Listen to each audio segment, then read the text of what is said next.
নমস্কার, অ্যাস্ট্রোইজডমে সবাইকে স্বাগতম। প্রিয় দর্শক, আমাদের আজকের আলোচনার বিষয় বৃশ্চিক রাশির জন্য মানিক রত্নের গুরুত্ব ও কেন প্রয়োজন এবং কারা পরিধান করবেন। তো চলুন বিস্তারিত জেনে নেওয়া যাক। প্রথমত, বৃশ্চিক রাশির জন্য মানিকের গুরুত্ব কি? তো বৃশ্চিক রাশির অধিপতি গ্রহ মঙ্গল, যা সাহস, কর্মশক্তি, আত্মরক্ষা ও দৃঢ় মানসিকতার প্রতীক। মানিক রত্ন সূর্যের শক্তি বহন করে, যা আত্মবিশ্বাস, নেতৃত্ব, সম্মান ও সামাজিক মর্যাদার সঙ্গে যুক্ত। জ্যোতিষশাস্ত্র অনুযায়ী সূর্য ও মঙ্গল পরস্পর বন্ধু গ্রহ, তাই বৃশ্চিক রাশির জাতকদের ক্ষেত্রে মানিক সাধারণত সহায়ক হতে পারে।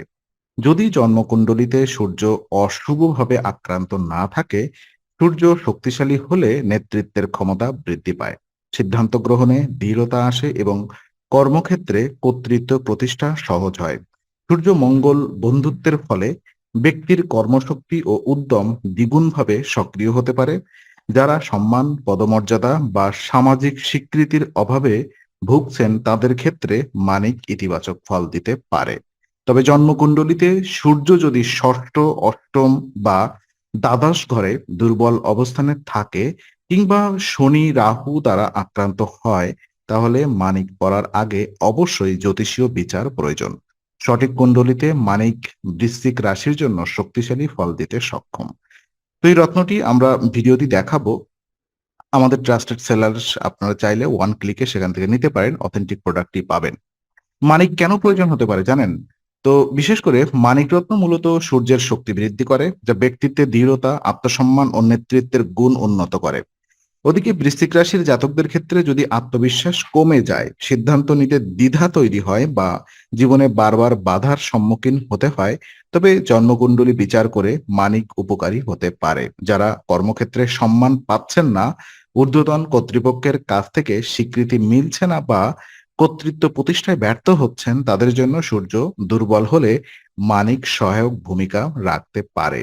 আর ওদিকে সরকারি কাজে বা উচ্চপদস্থ পদোন্নতিতে বারবার বিলম্ব হলে কিংবা ক্ষমতার জায়গায় স্থায়ী অবস্থান তৈরি করতে না পারলে মানিক ইতিবাচক শক্তি যোগায়। তবে সূর্য যদি জন্মকুণ্ডলিতে পাপগ্রস্ত দ্বারা দৃঢ় দৃষ্ট হয় বা অশুভ ঘরে অবস্থান করে, তাহলে মানিক অহংকার বৃদ্ধি, রাগ বা কর্তৃত্ব নিয়ে দ্বন্দ্ব তৈরি করতে পারে। তাই কবে মানিক পড়বেন তার নির্ধারণে কুণ্ডলী বিচার অত্যন্ত জরুরি।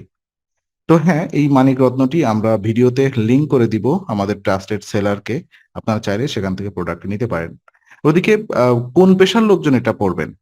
মানিক সূর্যের শক্তিকে সক্রিয় করে, যা ক্ষমতা, নেতৃত্ব ও সামাজিক মর্যাদার প্রতীক। তাই প্রশাসনিক কর্মকর্তা ও সরকারি কর্মচারীদের ক্ষেত্রে সূর্য অনুকূল হলে মানিক পদমর্যাদা বৃদ্ধি ও কর্তৃত্ব প্রতিষ্ঠায় সহায়ক হতে পারে। সেনা, পুলিশ ও নিরাপত্তা বাহিনীর সদস্যদের জন্য সূর্য মঙ্গল বন্ধুত্ব বিশেষভাবে কার্যকর, কারণ এতে সাহস, দৃঢ়তা ও নেতৃত্বের গুণ আরো শক্তিশালী হয়।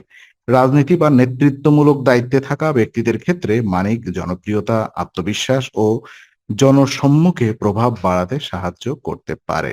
ব্যবসায়ী ও উচ্চপদস্থ ম্যানেজমেন্টের ক্ষেত্রে মানিক সিদ্ধান্ত গ্রহণে দৃঢ়তা, কর্তৃত্ব ও প্রাতিষ্ঠানিক প্রতিষ্ঠানের ভেতরে প্রভাব বিস্তার সহায়ক হতে পারে। তবে বৃশ্চিক রাশি হলেও প্রত্যেকের জন্মকুণ্ডলী এক নয়। সূর্য যদি অশুভ অবস্থানে থাকে, তাহলে মানিক পড়লে উল্টো ফল হতে পারে। তো পেশা যাই হোক, মানিক পড়ার আগে জ্যোতিষীয় পরামর্শ নেওয়াই উত্তম। আর এই মানিকটি আমাদের ভিডিওটি দেখাবো, আপনারা চাইলে সেখান থেকে নিতে পারেন। এবং যারা মানিক নিতে চান অথবা নিয়েছেন, আপনি চাইলে আপনার লোকাল শপ থেকেও নিতে পারেন। শুধুমাত্র ট্রাস্টেড সেলারের কাছ থেকে নিবেন, যেন সেটা প্রোডাক্টটা অথেন্টিক হয়, রিয়াল হয়। আদারওয়াইজ এটা কিন্তু আপনাকে কোনো হেল্প করবে না। এবং আপনার জন্ম তিথি, নক্ষত্র চ্যাট বক্সে কমেন্ট বক্সে দিয়ে দিন, অথবা আমাদের ফেসবুকে দিন আমাদেরকে। আমরা একদম ফ্রি আপনাকে নিয়ম কানুন বলে দিব, কবে কখন কিভাবে পড়বেন। তো আজকে আলোচনা আমরা এখানেই শেষ করছি। ভালো লেগে থাকলে লাইক, কমেন্ট ও শেয়ার করুন। আরো এমন ভিডিও পেতে অবশ্যই চ্যানেলটি সাবস্ক্রাইব করুন। আবার দেখা হবে, ততক্ষণ ভালো থাকুন, শান্তিতে থাকুন। নমস্কার।